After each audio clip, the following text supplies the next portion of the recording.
letter guidelines, which are posted. Not every letter is going to cover everything on there, but by the time, like for you, with the 3 letters, you want to make sure that you have carefully selected those 3 letters to run across the competencies. So it might be your boss from the job you've had since you were 14.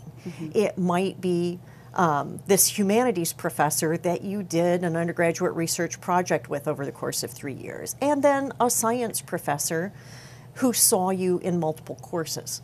But those letters are going to be different. The science professor might not know you very well, but knows a lot about your science competency. But your boss knows how you've grown into a responsible person who has worked their way up through the levels of responsibility of the organization. All of those are different things. When you add them all together, then you get the full array that you see in those guidelines. Who did you turn to for your letters? Well, so I couldn't use the committee process from my undergraduate institution, largely because I had not done any of the science coursework there, so that was kind of the compelling reason that the committee letter wasn't going to really be appropriate.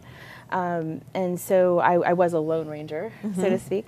I had the 2 science letters for me came from professors who had taught upper level science courses that I had taken as a postbac. And they were smaller courses. They weren't the large lectures, so there was an opportunity for me to really engage with them. And so used that strategy on the science side. And then on the non-science side for me, actually one of my writers was a nun.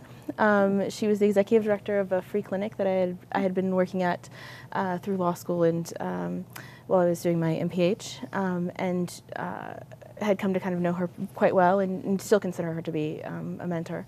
And the other letter, well, actually I had a couple that I would sort of mix and match depending on the sort of school and the requirements. One was my advisor in the School of Public Health and the Department of Health Management and Policy, and the last letter was actually, I think probably the one from the person I knew best, who was actually a mentor from the law school faculty at the University of Michigan, who I had actually worked with quite a bit outside of the law school on some advocacy and policy issues. So it was quite a mix.